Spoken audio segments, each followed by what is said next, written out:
I got a wood carving knife. It's a beautiful autumn day, and I decided to go into the woods to find something to carve.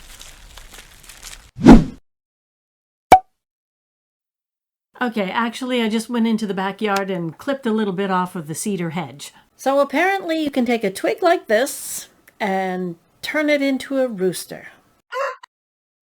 I'm gonna give it a try. You want to cut a twig that has a fork in it. You need a smaller offshoot off the branch to make the tail. The first step is to cut the larger part of the branch above where the fork is and taper it into the center on both sides. I decided to start using an old chip carving knife that I had to see if I could sharpen it enough that it would actually cut through the wood.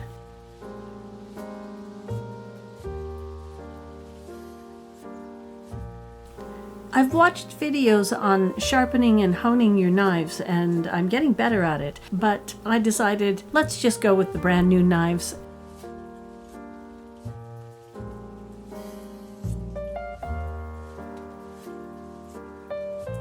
Wow, a sharper knife makes a big difference.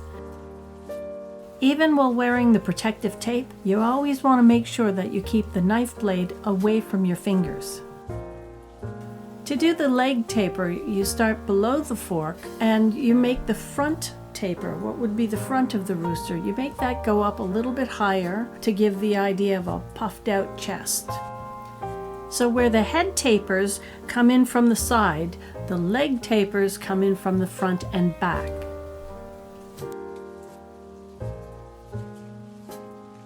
I didn't pick the best twig. It ended up having other knots in it, which caused me problems when I was doing the leg taper, and then trying to preserve the center part of the bark wasn't going to work. So I ended up just stripping all the bark away from the whole thing and decided that I would just paint it afterwards.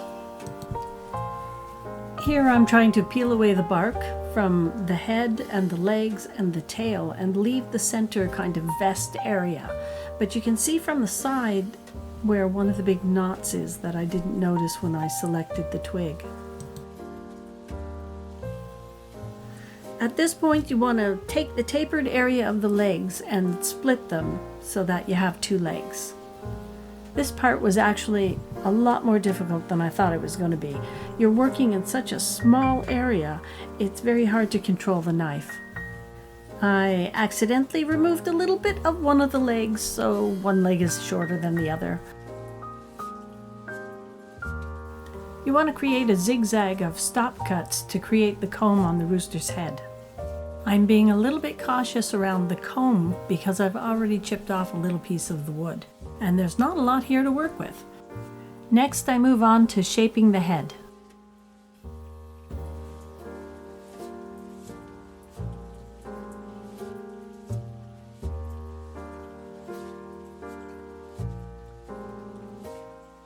I was having a hard time trying to figure out the best way to hold this twig and do the carving.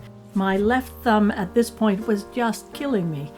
I have a little bit of arthritis in that joint, so it hurts at the best of times. I cut out the profile for the beak and then used the tip of the knife to trace out what will be the wattle. After cutting the outline of the wattle, I just carved against those lines to remove the extra wood.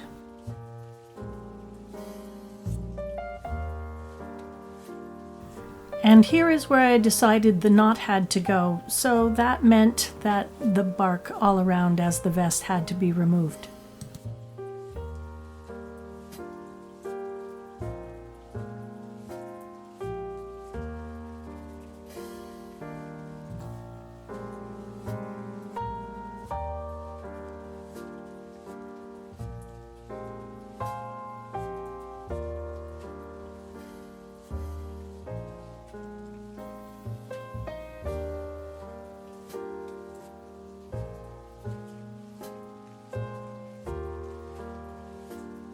To curl the tail, you're supposed to do short, repeated forward slicing motions and making thin slivers out of the smaller branch, and they curl up.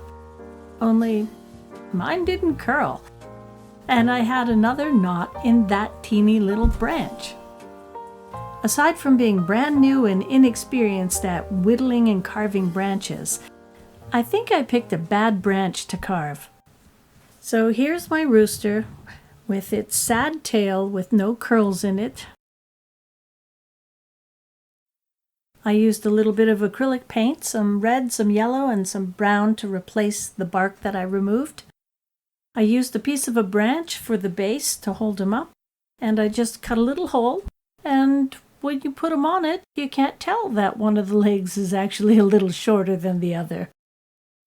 All in all, it was a fun project. So if you've never given any kind of carving or whittling a try, if I can do it with my bad thumb, then anybody can do it.